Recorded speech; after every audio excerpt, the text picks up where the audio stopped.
what the heck is Conor Lamb running for? There's no question about it. Public transit is essential, and yet at the same time, it's become very expensive. I worked in the Congress for 14 years, so I have some idea of how this game works. I am probably a fair weather Steelers fan, which is to say that I probably watch almost every Steelers game. And Rendell with that little twang of hands, I can't imitate it. John, if I said I was for the Steelers, you'd say I was a liar. Now on Voices of Reason, we're pleased to be joined by longtime political analyst Jon Delano. Jon was the political voice of KDKA out of Pittsburgh for 30 years, just retired last December. He's also served as an adjunct professor of politics and public policy at Carnegie Mellon University. And now he's enjoying retirement. Jon, I believe I pulled you away from a vacation. Were you just overseas? I was, Steve. First of all, thank you so much for the opportunity to be with you. And let me just salute you and Politics PA. You do a wonderful service for the people of Pennsylvania, regardless of one's political positions or opinions on things. And I have to tell you that I almost every day started by reading Politics PA, the piece you send out every morning. So thank you again for your service. Yes, I was out in the United Kingdom in both London and Edinburgh. I spent a year 55 years ago as a student at the University of Edinburgh. And believe it or not, I was reunioning with lots of classmates who are as old as I am and much wiser. But it was just great fun. It was good to see people that I knew when I was quite young. It's nice to be able to have that time to be able to do that kind of traveling. I'm hoping to be able to do that sooner than later. But I really wanted to focus today on Western Pennsylvania, as it seems to be the focal point of a lot of Pennsylvania politics right now. You take a look at both senators, John Fetterman, Dave McCormick, residing from just outside of Pittsburgh, where Squirrel Hill or Braddock. You look at the Democratic race for mayor in Pittsburgh between Corey O'Connor and Ed Gainey. And let's start with the mayoral race in particular. You saw in some respect it looked like Pittsburgh early in 2021 brought on Ed Gainey, who was perceived as a progressive, and maybe following along the Allegheny County trend to move toward progressive. But with Corey O'Connor defeating Gainey in the primary, it does seem that perhaps Pittsburgh's making a move away from that. Your thoughts? Well, I want to be a little careful about this. I've known both Ed Gainey and Corey O'Connor for many, many, many years. They're both really tremendous people and good people. I think they're both progressives. And so in many ways, this isn't quite the ideological divide that pundits like me have to be careful to avoid when it's not true. Corey O'Connor is very progressive on a lot of issues, and there's really not a dime's worth of difference between the two of them ideologically on most of the progressive issues that we would call litmus tests. There is, however, a great style difference, and there's an age difference. Corey O'Connor, 40-ish, and Ed Gainey in his 50s. There's been certainly an issue with respect to the management of the city. And a lot of people were very unhappy with Mayor Gainey's performance as mayor. Whether Corey O'Connor can do any better remains to be seen. But clearly people were unhappy. Democrats in the city were unhappy with Gainey's performance and were willing to give O'Connor a crack at it and thereby nominated him for mayor.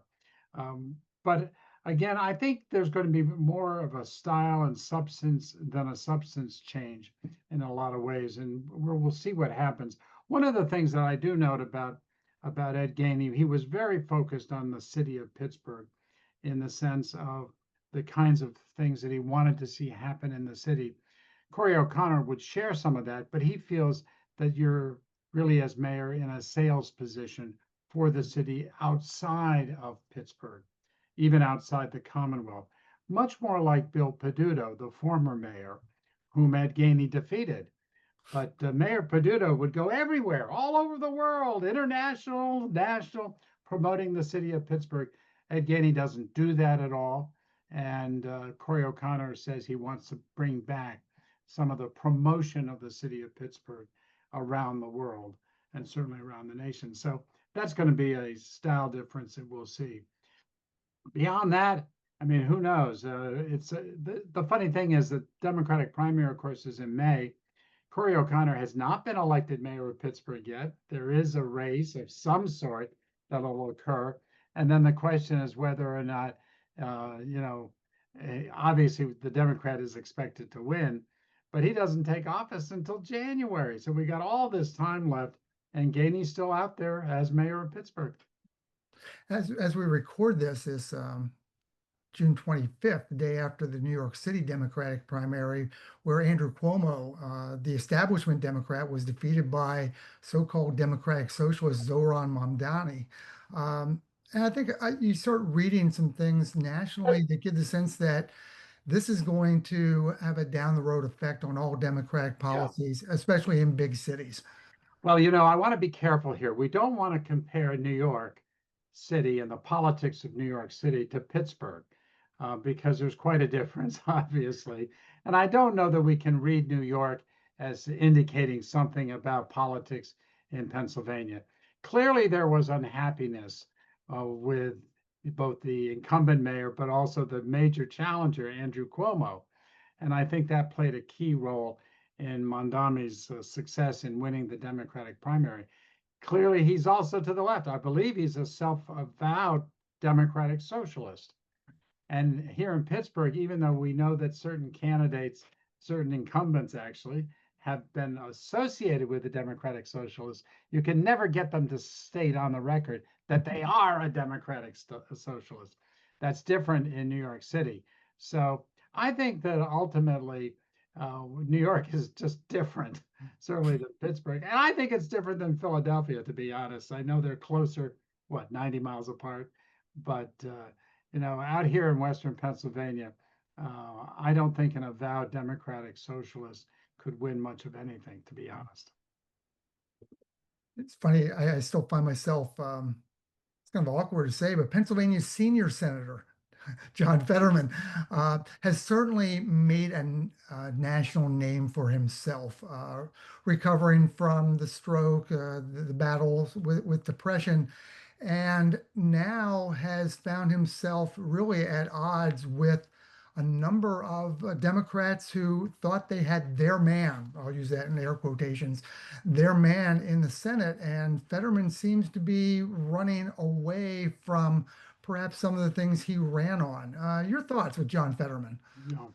Well, first off, John Fetterman, again, he's someone I've known many, many, many years, obviously, here in Pittsburgh.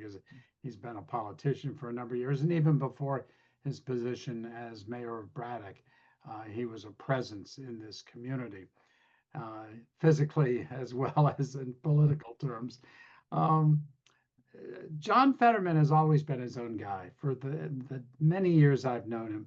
I think pigeonholing him was a mistake in the first place, but that was very easy for Democrats to do that because he did embrace liberal, progressive Democrats like Bernie Sanders, supported Bernie Sanders in his presidential run. So it's no surprise why people might think he was of a certain ilk. But the truth is that John has always been his own guy, independent, unpredictable in some ways. And I'm not surprised by any of this.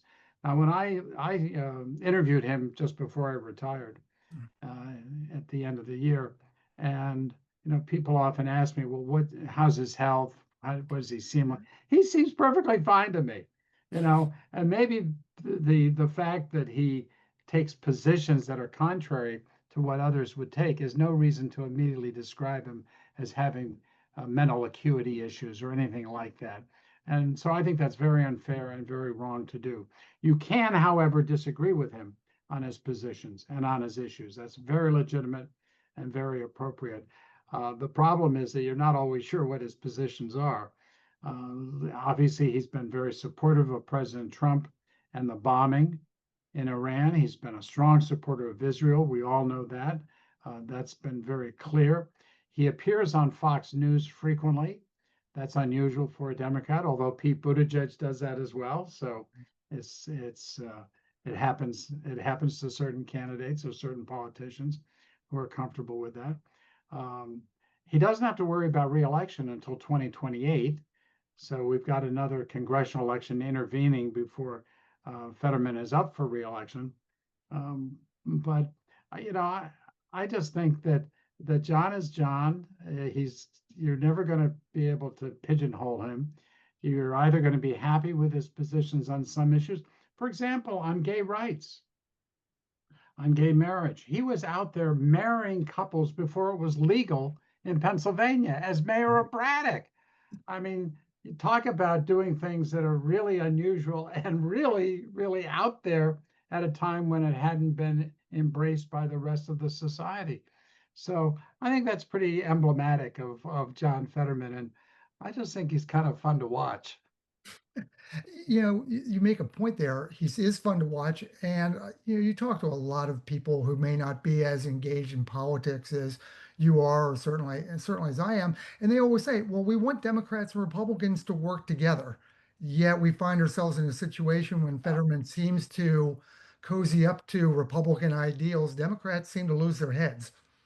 Yeah, you're exactly right. The people, I mean, the average person out there is not engaged in this political back and forth and rhetoric and really the Washington, the Beltway stuff that goes on, or even in Harrisburg. Most people couldn't care less what's going on in Harrisburg, even less than they care about what's going on in Washington. Right. And so even though there's a focus by people like you and me and others on that stuff, I think the vast majority of people they don't care. What they do want to see is solutions to their problems, to things that they're feeling. And I think on those issues, when it comes to Medicaid, for example, or medical care, John Fetterman is very typically Democratic with a capital D. I think on certain budget issues, you're going to see he's right in line with the Democratic Party. So, it's maybe some foreign policy issues where he takes a different stance than what traditional Democrats might take. I think that's part of the difference that we'll see, even going forward. One of the things that has really jumped out to me recently, and as you mentioned, John Fetterman isn't even up for reelection until 2028, is all of a sudden one of the candidates that he vanquished in the 2022 Democratic primary, Conor Lamb, has been very, very open, very visible lately. And you kind of ask yourself, well, if you're going to run for something again, if you're going to challenge Fetterman for his Senate seat, isn't this a little early to go 4 years out? Well, first of all, I've known Conor Lamb. I knew his father. I knew his grandfather. I've known that family for many, many years. John, you've known everybody. You've done this for 30 years. This is great. Just well, something you're like, I know them. Yeah, it is true. And my father used to say that if you live long enough in Pittsburgh, you'll know every human being. He's probably right about that. It's a matter of age. I'm sorry, I cut you off, but anyway. But anyway, it's very easy for me to say and you to say and for all of us to say is, what the heck is Conor Lamb running for? He's out there. He's visible. He's going to town halls in counties across the Commonwealth of Pennsylvania. He shows up at rallies in Washington, D.C. He's clearly doing things as if he were a candidate, and yet he tells us he's not running for anything. He only lives a couple blocks from me, so I see him a lot. He's not running now for anything, he says, and I believe him. I'm not sure what it is he would run for. I mean, 4 years from now, he's certainly not running for governor of Pennsylvania. Josh Shapiro's got that one. Does he want to run for one of those state row offices? They'll be on the ballot, upcoming in 28. I don't think so. I think if he runs for anything, it's for U.S. Senate. So and he's not going to run for Congress again. He's got a great successor in Chris Deluzio, who in many ways is like Conor Lamb, a military guy. So I think, frankly, he's doing what any good politician would do if he wants to be a viable candidate in a Commonwealth as big as Pennsylvania. Now, the problem when he ran the first time against John Fetterman is nobody knew Conor Lamb outside of Pittsburgh. And they did know John Fetterman because he had run for offices statewide several times and was lieutenant governor.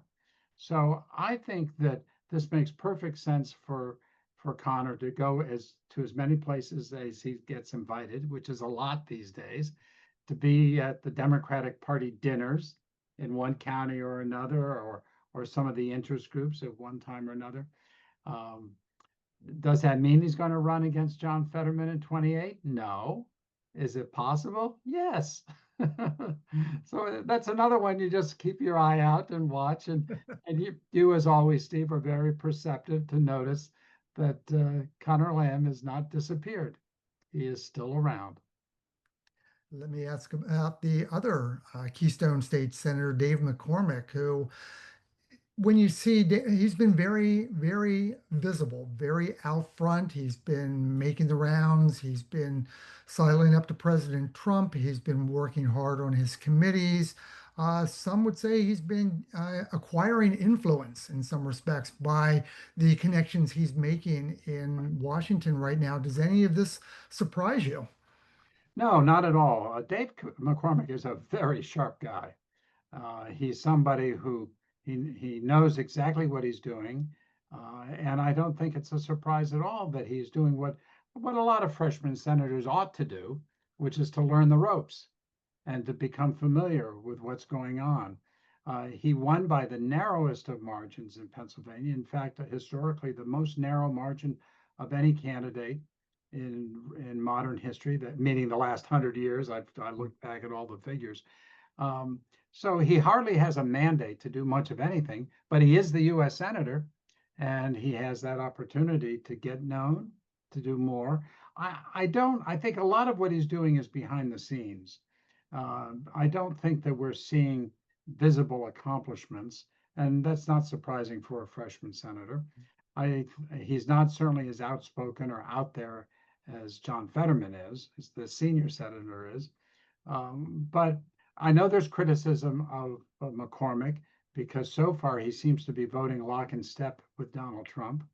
And that's going to be the biggest criticism of him. Can he show independence, like a Fetterman does to his party? Can Dave McCormick be as independent of the Republican Party as John Fetterman is of the Democratic Party? That is a very legitimate and totally unanswered question.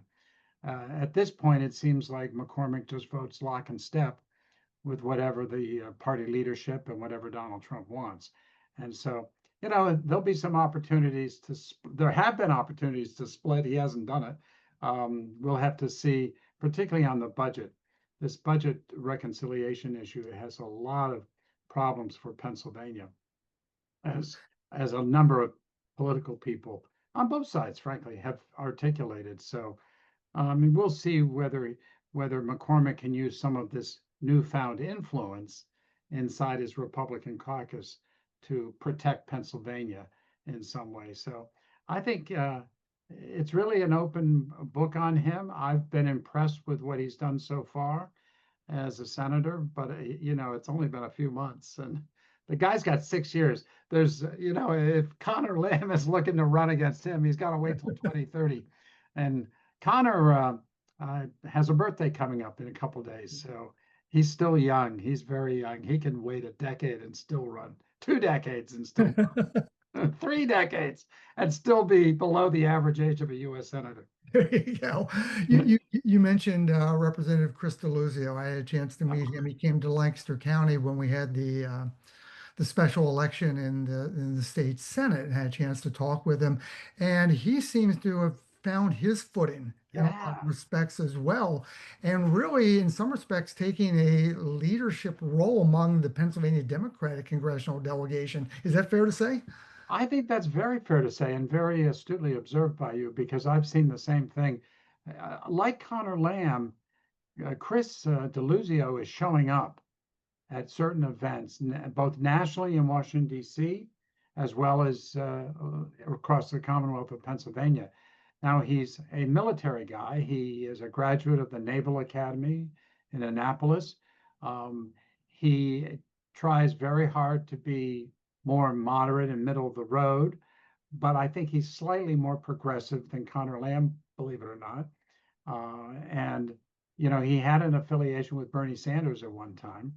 And, that may or may not tag him in the future, but he's managed, I think people in the district, and I live in that 17th congressional district. Obviously, if I live near Conor Lamb, I'm in the district that both Lamb and Deluzio have represented. And I think he works hard at connections with the suburban communities that they come from. And they're suburbanites themselves, so no surprise there. Um, but I have been for a second term congressman. I mean, he's just a sophomore. He's still new at this. I had been surprised at seeing how he's showing up, and he's also showing up on the national news programs, the cable news. I don't know if you've caught that as well, along with Conor Lamb, I might add. So, I mean, Western Pennsylvania, it seems to be where it's at. Aside from Fetterman, McCormick, and obviously some of our local congressmen getting out there, let's never forget that the leadership of the state Senate, 3 of the 4 leaders come from Western Pennsylvania, whether it's Kim Ward or Joe Pittman, or Jay Costa. They're all Pittsburgh, Western Pennsylvania types. And that seems a little bizarre. The state house, that's controlled by the Philadelphians. We know that. Well, that's a great segue, John. 'Cause I wanted to ask a little bit about Harrisburg. Like I said, you've done this for a long time. We're in budget season. There's a lot of give and take going on. But one of the things that I think that at least has raised my eyebrows is the discussion about mass transit, whether it's SEPTA in southeastern Pennsylvania or whether it's the Pittsburgh Regional Transit out west. As you read this, are we just talking bargaining chips like we have in previous years? Or has this really mass transit as the issue really risen to a crisis point in the Commonwealth? Well, it's difficult in both ends of the state. There's no question about it. Public transit is essential, and yet at the same time, it's become very expensive. And the PRT, the Pittsburgh Regional Transit folks here, are cutting a lot of the routes, the bus routes that have been in this area, which seems counterproductive to a lot of people, because generally in transit, the more offerings you have, the more people will ride. And when you start to slice and dice and cut people's routes, and you can't go from here to there or wherever, that seems as if you're headed in towards a death trap. And you talk to the officials at the PRT, and they've got some good people who are running the show. They get criticized a lot, but they usually get criticized for their pay. I mean, I can't speak to SEPTA, but I assume those guys are pretty highly paid too. And but so when you're paying your top people a huge amount of money, and then you want to raise fares, needless to say, I'd object to that. Why wouldn't anybody else? So, but I think that the problem can only be solved out of Harrisburg because it's a money problem. If you're going to try to keep your fares down and within the range of the average working person, you've got to have money coming in from elsewhere because the costs are such that it's just gotten prohibitive. So I see this as I mean, the problem, as you know, is that Pittsburgh and Philadelphia are Democratic cities, and the state Senate is controlled by Republicans. And so you've got to cut your deals, and that's where the deal making comes in. There is regional transit throughout Pennsylvania. So to suggest that it's only Pittsburgh and Philadelphia, but you've got to devise formulas that make sure that money goes to a lot of areas represented by Republican senators. And that's the bottom line on that one. Yeah, no, certainly. As someone who grew up in Huntington County, I look around and you hear a lot of folks from those rural counties are like, why is my taxpayer money going to fund mass transit in Pittsburgh and Philadelphia where I never go, essentially? Yeah. Well, that's the argument. And the question is, well, we're going to get some money back to your county as well. And they have to figure out a formula that makes that happen. And but there are other things. For example, rural hospitals. This is part of the whole Medicaid argument.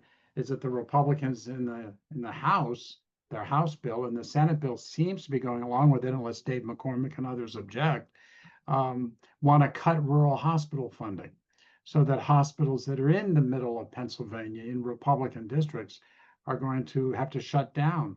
And so, again, this is all part of the bargaining.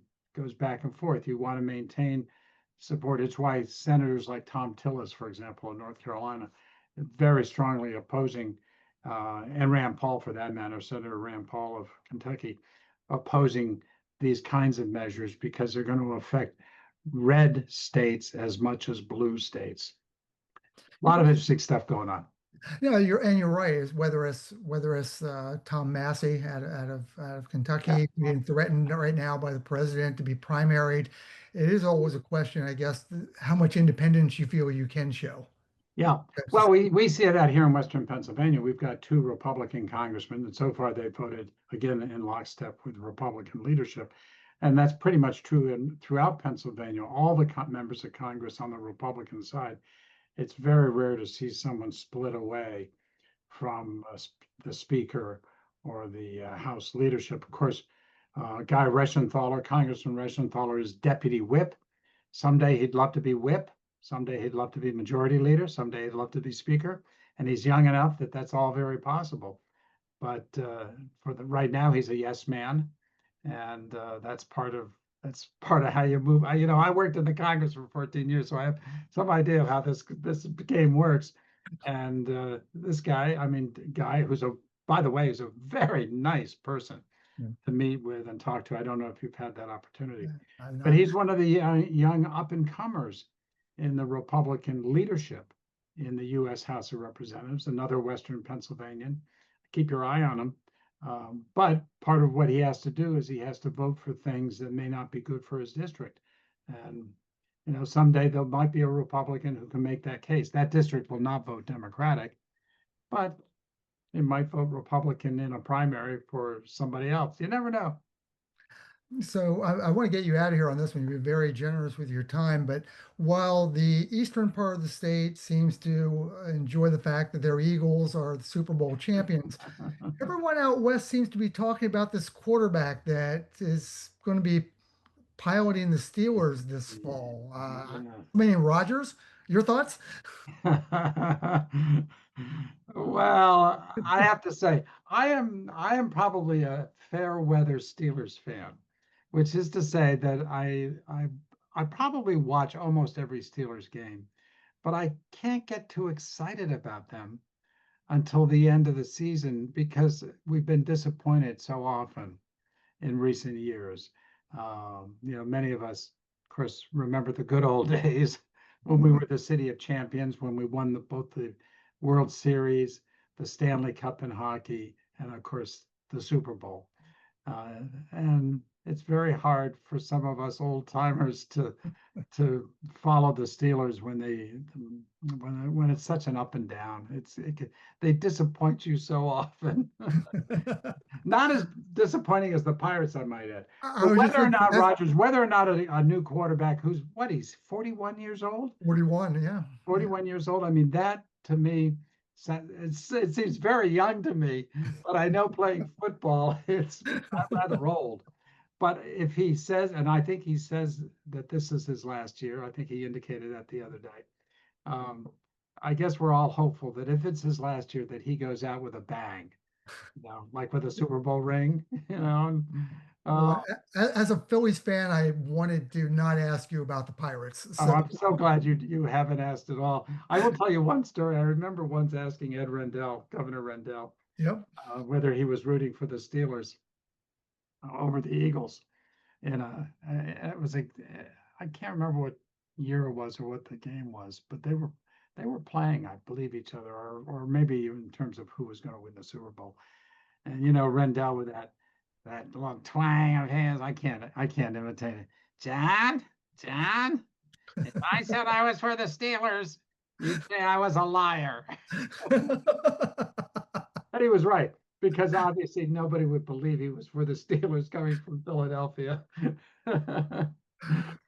We have been so fortunate today on Voices of Reason to be joined by Jon Delano. Jon, longtime political analyst for KDKA in Pittsburgh, discussing all things politics in Western PA. Jon, thank you so much for your time today. Really enjoyed it. Hopefully we can do this again another time. I hope so, Steve. We never did get to my Philadelphia story. We'll hold it. We'll hold it. Tease it. Hold it for next time. Jon Delano, thank you for joining us again on Voices of Reason. We'll be right back.